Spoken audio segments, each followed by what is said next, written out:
This is Reverend Dick. This will be a long one, so you better get seated comfortably, grab something to drink, perhaps something to eat, have a smoke, and let's go. Today, we're going to have a look at a municipality that is in crisis. It is called Bengtsfors. So they appeal to the politicians about the situation. Now, this is what happens when demographic replacement has a free reign in your country. So now let's have a look. Emergency call from the crisis Bengtsfors. Pay now. Bengtsfors. Stig Bertilsson is rich, powerful, and bourgeois, but he talks distribution politics like a fiery agitator from the birth of the labor movement. It is incomprehensible that rich, large municipalities have not taken a large part. You can join and pay now. The crisis in Swedish municipalities is about to redraw the political map. In Värmland, a police officer started a party and seized power in his municipality. In Halland, Social Democrats wants to shut down certain state authorities and different functions that is taxpayer funded. And in Dalsland, a moderate, which is the Swedish right-wing party, appeals to the government to take from the rich and give to the poor. Moderates is historically called the right-wing gathering party or something like that. Just over 50 years ago, Finance Minister Gunnar Sträng succeeded in persuading Volvo to move the production of car seats here with state aid to the small resort between Lakes Lelong and Bengtsbrohöljen. In the summer of 2019, there is no Gunnar Sträng to call. Since last winter, the traditionally red municipality of Bengtsfors is ruled by a new constellation. Bourgeois minorities, with moderate Stig Bertilsson at the forefront, known as the chairman of the Bandy Association, and an old newspaper owner who was convicted of a scandal with the state press support, and he lost his parliamentary seat. In a letter to the government, he describes an economic downward spiral where Bengtsfors can no longer be saved by the town's industries. Instead, he demands distribution policy, and he is sure that a redistribution will happen. Finally, the government is pushing for more money for the crisis municipalities. Everything else will be strange, he says in a meeting room, where a wall is adorned with a tribute painting to the factory workers of the town. Then he shows me his Bengtsfors. Now,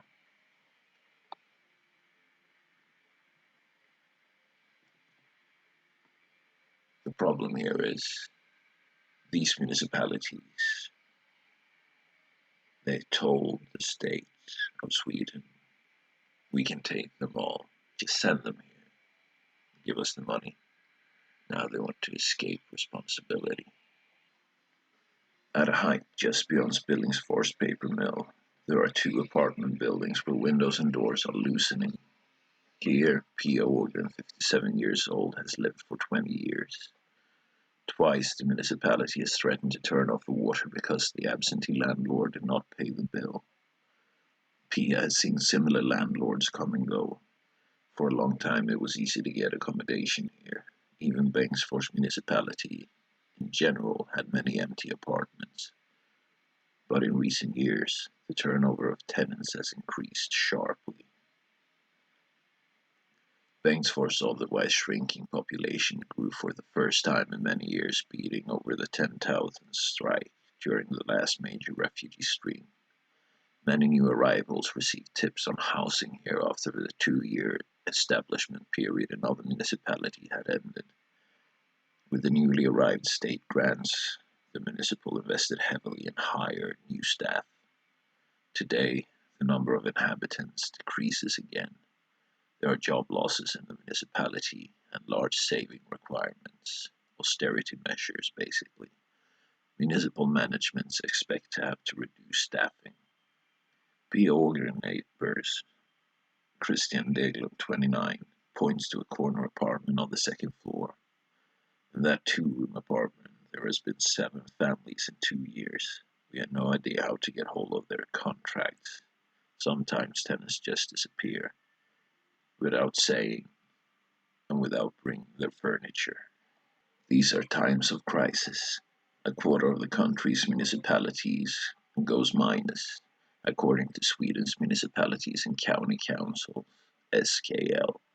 In October last year, the government special investigator Håkan Sörman, former CEO of SKL, presented a study that proposes a strengthening of cost equalization between municipalities. Håkan Sörman says that Sweden is now moving into a sharper position. Municipalities and county councils with strong economies needs to contribute more to sparsely populated areas and places with weak socioeconomics, he says. That the municipalities do not have the same conditions is starting to become noticeable in the parts of the country that are struggling. On the one hand, the age composition is evident. Especially in immigration municipalities, the costs for the elderly are starting to feel good. Several municipalities also have an increase in younger ones. Many schools, preschools, and elderly care facilities needs reinvestments. They were built in the 60s. On the one hand, the country generally goes into lower growth. Weaker economic conditions and higher unemployment will automatically hit the municipalities through lower income taxes, says Håkan Sörman. During his work on the investigation, he received several referral responses from municipalities that demanded temporary government grants be permanent, or that the state in other ways replaced the municipalities with lost revenue, basically. After the refugee crisis, which isn't even fucking over, many municipalities have been entitled to extra money. Now the extra money is over, while the need for welfare money is still high. In Bengtsfors City Hall, Stig Bertilsson has written a letter to the government that his municipality may need to be managed in the future if the economy does not receive help. He expects Bengtsfors to go to minus 20 million this year and minus 30 million next year. There are several reasons for the negative development, partly that which has emerged for a long time, and partly cost that has arisen in recent years when Bengtsfors has been replaced for many new arrivals to move in. New large occupation place demands on the entire community apparatus. Now we will change to reduce the population again. We will need to reduce the number of employees properly. At the same time, the new citizens who have come to the main are still there. We have a school in Dals Långhed where for a period 24 languages were spoken. Interpreters are needed, resources are needed, says Stig Bertilsson continues. We are of course pleased that the new citizens have arrived. This is a different matter than the overall refugee reception to Sweden, but it is incomprehensible that no more people end up in the urban areas. The people working in the ministries must have seen what would happen. Now, almost every 4th municipality goes minus. The main responsible are the state and the municipality's joint body, SKL. They have not handled this. They have handled this in a shitty way. Håkan Sörman recognizes the requirement for the state to replace the municipalities from the referral response he received during the work on his investigation. It is a classic situation that you want government grants to be value assured and not nominal, he says. No finance minister usually agrees, but then you get extra supplements anyway. I would think it will be claimed that discussion will probably be strong. Pia Ognen remembers how the problems in her apartment building began. The abusers with most visible problems, those who sit in A layers on the benches, they have all moved here from larger cities such as Gothenburg and Uddevalla. 2 listed caretakers who live in each apartment in one of the house's basement plan say that they no longer know how new tenants find the 40 apartments. but they remember how uncontrolled move-in started. 2 decades ago, the two houses were owned by a man who had a relationship with a social secretary in one of Gothenburg's most socially vulnerable neighborhoods. One of the caretakers tells us they were very happy at the woman's workplace that she could fix so many apartment contracts outside the municipality when the social services left the clients. In this way, many abusers still live here. Expressen has previously talked about social export from rich municipalities in the Mälardalen to the warm lands of Hagfors and Filipstad. Since the publication of the report, a social democrat ideologist Anne-Marie Lindgren has churned out moderately led municipalities in the party magazine Aktuellt in Politics, while the chronicler Gustav Eriksson on liberal Dalarnas magazine's leadership side demands responsibility from Stockholm municipalities with different political colors.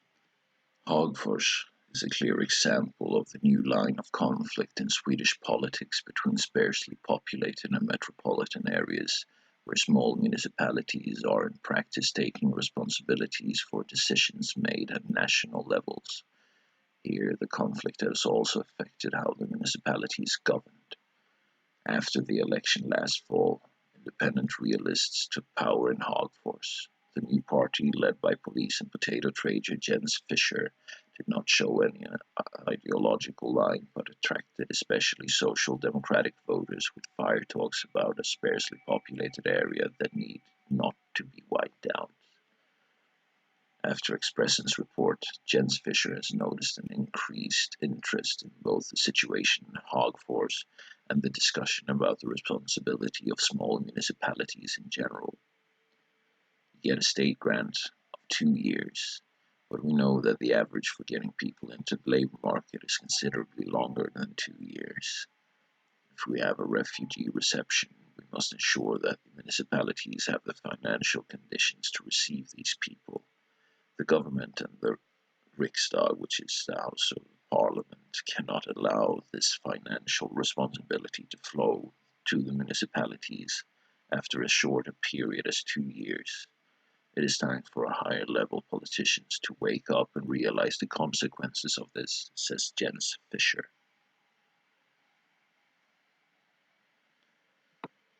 The social manager in Hagfors has written a sharp letter to the city of Stockholm about how municipalities in the Stockholm area are pushing socially vulnerable people to accept leases in Värmland. In this way, large costs are passed on to the social services in the client's new municipality. Stig Bertilsson sees the same type of stories in his Bengtsfors, but here the new immigrants usually come from Gothenburg. He is therefore trying to keep track of who is buying real estate in the municipalities. Social dumping is becoming a problem. Now that our municipal housing company sells real estate, the price tag is not decisive, but our trust in the buyer is. That it does not call the social service in Gothenburg to rent out, says Stig Bertilsson. Social welfare costs already stand out in Bengtsfors, along with the cost of education. Above all, we have a sharp increase in investments. We have great costs for it. About 30 children are currently placed in institutions or in family homes. To a not insignificant part, it is the children of new arrivals. A few months before the 2018 election, Bengt Germundsson received me in Markaryd's Municipal Hall. Germundsson, who is also a dentist with practice open 1 day a week, is one of the Christian Democrats' most successful local politicians with 15 out of 35 seats in the municipal council. Like Bengtsfors, Markaryd is a municipality with around 10,000 inhabitants. In particular, the small community Strömsnäsbruk has changed rapidly after a large number of newly arrived families moved in to their town.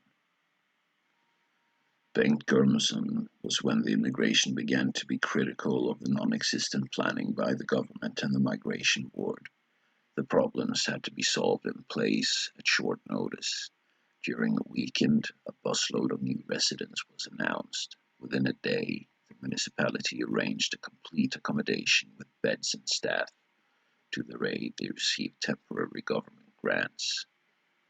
There are 140 to 150 targeted government grants municipalities can apply for the municipal council size. Because the handlings is so complicated and extensive, you may choose to not even seek the targeted grants. We need a general supplement to be able to use those where the municipality thinks it is needed instead. Bengt Germundsson participated in Hawkins' cost equalization study. This is the second investigation of the same team he contributes to. More elderly and quite a few new younger people are increasing costs for the municipal sector despite promised subsidies and government grants. It affects population communities, but also some immigration municipalities. Although the challenges are so different, we all have a solid state mission to deliver equal service, whether we are called Arvidsjaur or Danderyd, but the structural differences are so great. Like Hagfors and Bengtsfors, the municipality of Markaryd has had a large move-in of new arrivals because empty apartments existed. Here are rogue real estate owners who have bought villas and houses that are difficult to sell. Then they rent out high rents to new arrivals who have had housing according to the Instructions Act in other municipalities. To some extent, I think the Swedish tax agency would go in and check if you buy a property for 300,000 Swedish crowns, which is about 30,000 US dollars, and rent for 8,000 per apartment. I wonder if that money will be included in the declaration, says Bengt Germundsson. He worries about what the living environment will have for social consequences. What we notice is that there are often large families living in crowded areas. Children at schools are happy to stay in the leisure activities for a long time. It's too hard to come home to the accommodation you share with a lot of others. In the Blue Highland, there are two social democratically controlled municipalities. Shell, which is about the same size as Markaryd, and 4 times the size of Falkenberg. After having closed their local employment services offices, the two municipalities' political leaders have gone out jointly and proposed that they become pilot municipalities for a new kind of collaboration between the municipalities and the employment services. In practice, a more municipality-controlled activity for job placement. In Falkenberg, the Social Democrats already wanted in 2016 to close the employment service. The municipalities already take a great deal of responsibility for labor market training, internships, and various types of fixed-term employment. We often find that the public employment service is an extra effort that is not really needed, said the municipal council Per Svensson when he motioned to the party congress on the issue. The Social Democrats in Falkenberg were thus on the same line as several bourgeois parties. In Falkenberg and Hylte's new joint proposal, they now say somewhat milder that they want to be a collaboration partner to the authority. Motherfucker. Hylte's Municipal Council Chairman Ronnie Löfqvist, who's just been elected to the Social Democratic Party board, emphasizes instead that the employment services closure affects both integration and residents who need help with more than digital services. He thanks Hylte's live industry for the integration of the new arrivals in recent years, but are afraid it will stop if they do not continue to work. The basic problem is that Hylte's job seekers does not disappear just because the employment office moves. It will not be easier for the individual to get help and support 6 miles away, he says. Here's another fucking bureaucrat who's scared shitless that his job is going to disappear. This is such a weak argument. The public employment services in Sweden are a fucking joke. Also in Markaryd, the employment service closes the office. Bengt Gudmundsson does not shed any tears. Honestly, I don't think the difference will be that big. He has long been critical of the employment service centrally procuring which subcontractors in the municipality of Markaryd must use to get the newly arrived to work. The employment services procures an operation which then turns out to be 8 miles from the center without public transport. Then we have to use them because they have won the procurement centrally, but no one can get there and participate. The employment agency here accepts a few hours a week that are full employment. It is not good for integration. Instead, Gudmundsson is on a similar track as his social democratic neighbors. You have to basically repair this model, allow some counties to become free municipal attempts, where the state and municipality must show that you can work in a different way. There will be very few concrete proposals in this area, and then it lands again in the municipality's lap that we can build up a parallel structures and so pay both the municipality and the state without anyone getting what they want. In Bengtsfors, the government's escape from the resort is old news. A security officer I meet in the center says that he finally resigned from his supervisory post after that the guards were forbidden to use direct numbers to the nearest patrol when they needed police. Instead, they would call 11414 and stand in the usual telephone queue to the management center in Gothenburg. The 11414 number is not the 911 number we have here in Sweden. It is a general number that you call to report like burglaries and other crimes that aren't life-threatening.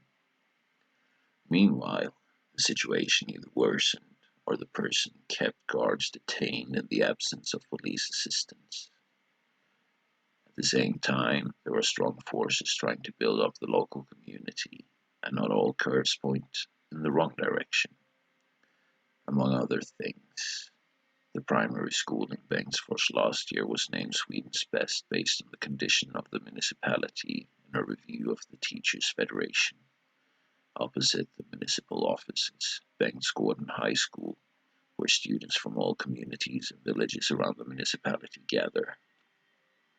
Earlier this year, around 200 students, parents and teachers marched through the center of the village to protest that school activities in the municipalities should have austerity measures based on 7.2 million Swedish crowns, that's 720,000 US dollars. Some wanted to strike, some wanted to demonstrate. My feelings was that you wanted to do something, says Jonna Wickman, a teacher of Swedish and French at Bengtsgården and local chair of the teachers union. We also understand that money is bad and you have to pull down, but school is our future. There are some migration money the municipality has received that you no longer receive, but it was also not something they did not know in advance. Jonna Wickman says the teachers will cope with the situation this fall, but if the economy deteriorates further and there is yet another savings package, she's worried about how the work environment can be maintained. All of Sweden has problems with that. Competent teachers quit due to poor working environment. When we have succeeded in creating a good working environment in Bengtsfors, we obviously want to be able to keep it. We can handle this year's savings, but what will happen next year if it is to continue to be saved? It took time for a new constellation to arrive in Bengtsfors after the election, and therefore the saving requirements were strengthened in the new budget that was laid after the change of power. Today, the municipal is governed by the center, the moderates, the Christian Democrats, and a minority with the support of the Sweden Democrats. When it became known, the Center Party went central and condemned the collaboration, as Bengtsfors is the only municipalities where the Center and the Sweden Democrats are part of the same electoral technical cooperation. Locally, not as many eyebrows were raised. A leading Center Party and the New Swedish Democrats, for example, are brothers. Late in July, Bengtsfors got into the spotlight of national news when Steve Bertilsson, in a letter to the government, flagged that his municipality needed financial assistance from the state if forced administration would not be relevant in the longer term. The municipal council wants to emphasize that he is highlighting is a system error. The distribution between the responsibility of the state and smaller municipalities has been skewed. People grow up here. The municipality manages their schooling, and then we deliver people to the big cities who go out to work there. We contribute to the labor supply. We are a huge asset. Bengt Gurmansson in Markaryd agrees. He believes that the problems the municipalities highlight a major system error that can draw on the country's political map. If we do not nationally see that this development is underway, I think it could pose a democratic problem in the future. If the municipalities with the greatest challenges do not receive a general contribution, the cleavage of the country will increase. The cleavage, really, Google?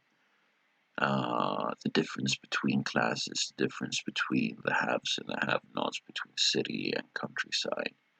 And this is not just left-wing rhetoric, this is facts here in Sweden. We have a class difference between the cities and the countryside. And also segregation within the municipalities. The exclusions is in newcomers, especially in women, says Gurmansson.